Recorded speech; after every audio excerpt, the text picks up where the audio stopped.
ठंड के मौसम के बाद जैसे जैसे गर्मी बढ़ती है तो वायरल संक्रमण, एलर्जी, बुखार और सांस संबंधी बीमारियों के मरीज भी बढ़ने लगते हैं और हाल के दिनों में अस्पतालों में ऐसे मरीजों की संख्या में बढ़ोतरी देखी जा रही है। डॉक्टरों के मुताबिक मौसम के साथ ही हवा के तापमान में अचानक बदलाव से शरीर पर अतिरिक्त दबाव पड़ता है, जिससे लोग अधिक संवेदनशील हो जाते हैं। एयर पॉल्यूशन, डस्ट और चेंजिंग वेदर, एकदम से ट्रांजिशन बहुत फास्ट आता है। सो सडनली जो चेंजेस को देखते हुए अपना वार्म क्लोथ्स और ये people start using fans, AC, तो जो चेंज आता है ना उसमें थोड़ा सा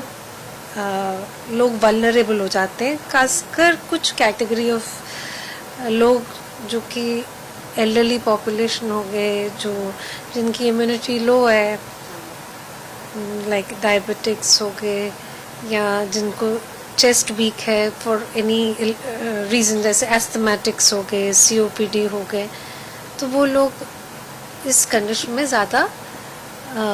दे फेस दिस सिचुएशन मोर। शहरी क्षेत्रों में वायु प्रदूषण हालात को और भी ज्यादा बदतर बना देते हैं। वाहनों से निकलने वाला धुआं, निर्माण कार्यों की धूल और इंडस्ट्री से निकलने वाला धुआं फेफड़ों में जलन और सूजन पैदा कर सकते हैं, जिससे खांसी, घबराहट, साइनस की जकड़न और अस्थमा के दौरे जैसे लक्षण दिख सकते हैं। सर्टनली पोल्यूशन का,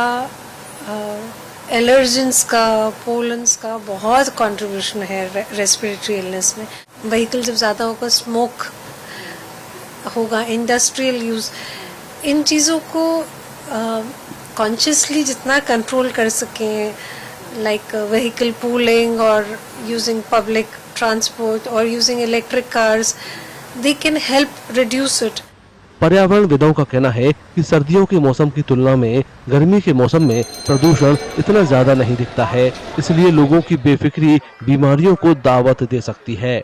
वायु प्रदूषण विजिबल नहीं होता गर्मी के मौसम में, वो सर्दी में मेट्रोलॉजिकल कंडीशन की वजह से हमारी विजिबिलिटी को कम करके विजिबल हो जाता है। और गर्मी में क्योंकि वो इनविजिबल रहता है, हर सांस हम लेते हैं उसकी वजह से एकदम से मर नहीं जाते, लेकिन धीरे धीरे वो जहर हमारे शरीर के अंदर जाता रहता है। और इसी वजह से कहा जाता है कि हमारे बॉडी के हर एक ऑर्गन की जो काम करने की क्षमता है वो धीरे धीरे कम हो जाती है, और इम्यून सिस्टम तक भी, हमारी सिंपल मैथ्स करने की एबिलिटी भी, हमारी चीज़ों को याद करने की एबिलिटी, हमारा हार्ट डिजीज होने की चांसेस, हमारे रेस्पिरेटरी डिजीज होने के चांसेस,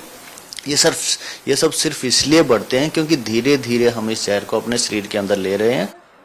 विशेषज्ञों के मुताबिक N95 मास्क पहनने जैसी सावधानियां बरतने से कुछ हद तक स्वास्थ्य समस्याओं को रोकने में मदद मिल सकती है, लेकिन शहरी क्षेत्रों में आम मौसमी बीमारियां पहले की तुलना में और ज्यादा गंभीर हो सकती हैं।